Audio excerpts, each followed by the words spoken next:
Um, Sabi din ni direktor dito, meron daw aquarium system kung saan pinipili ang babae na parang produkto, isang malinaw na anyo ng exploitation.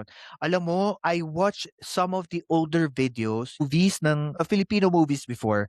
I remember there is this old movie, I think kay Eddie Garcia ata yan ang movie niya, na yung mga anak niya, I think ang story na 'to is parang pino-portray niya yung buhay ng isang, judge sa isang probinsya before. So yung mga anak niya, parang kaka-18 years old, pumunta sila sa isang, ah, bar tapos talik yung mga lalaki dun. Ang nangyari parang yung anak niya, yung dalawa niyang anak na lalaki, first time nila pumunta dun and then they were looking for, ah, kung sino yung pinakamagandang babaeng gusto nila. Tapos parang nakaano siya, yung nakasalamin na nasa kwarto tapos may salamin na see-through, pipili sila individually tapos 'pag nakapili sila pupunta sila sa isang kwarto, massage muna then, per hour.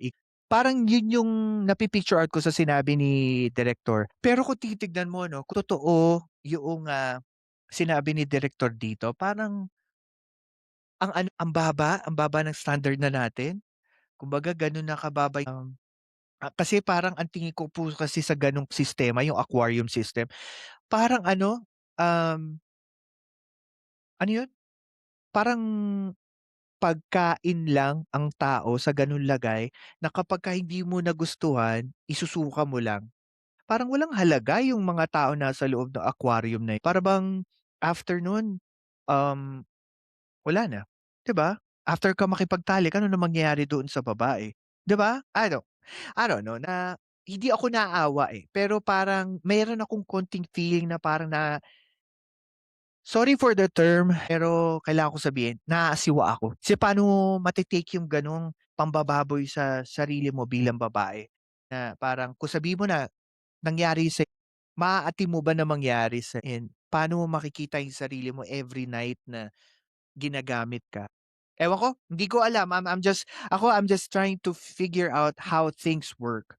So para sa akin, it's something na parang hindi ko talaga ma-attempt. Hindi ko ma-attempt kung paano nila kinakausap yung sarili nila or paano nila tinitignan yung sarili nila after yun, 'di ba? Ayun, may movie nga si Eddie Garcia, siya yung judge, nandito YouTube oo, yan yun, siya yung judge. Tapos 'di ba nagkasakit pa nga yung isang anak niya, oh, 'di ba? I remember. Nanonood kasi ako ng mga old movies, eh. And then nakita din ng, NBI nung ni-raid nila yung location,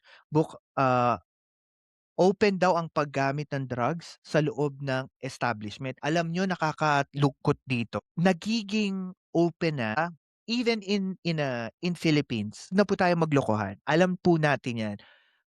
Social media is being used to actually and buy and buy drugs. Ewan ko, kayo mga nakikinig sa akin, you will parang, confirm this to me that there are multiple ways in social media to actually transact anything under the sun. There are certain even alam nyo ba kahit laro, online games through sa PlayStation, sa Xbox, alam nyo po ba even here in America, yung mga bata even eto, this is crazy and I found this 2 years ago. Kahit daw yung pagcha-chat sa mga YouTube Live, alam nyo ba na may mga certain words, certain letters, certain symbols na ginagamit yung mga drug dealers to actually make transactions. This is crazy. And I'm not even kidding. Mga words silang ginagawa, yung mga actuations, mga sign language, and even kids nowadays are actually using, what you call this? Using games to exploit kids. Sexually exploit kids. Ako po si Banat Boy at ito ang Philcast kung saan ang katotohanan walang takot na sinasabi.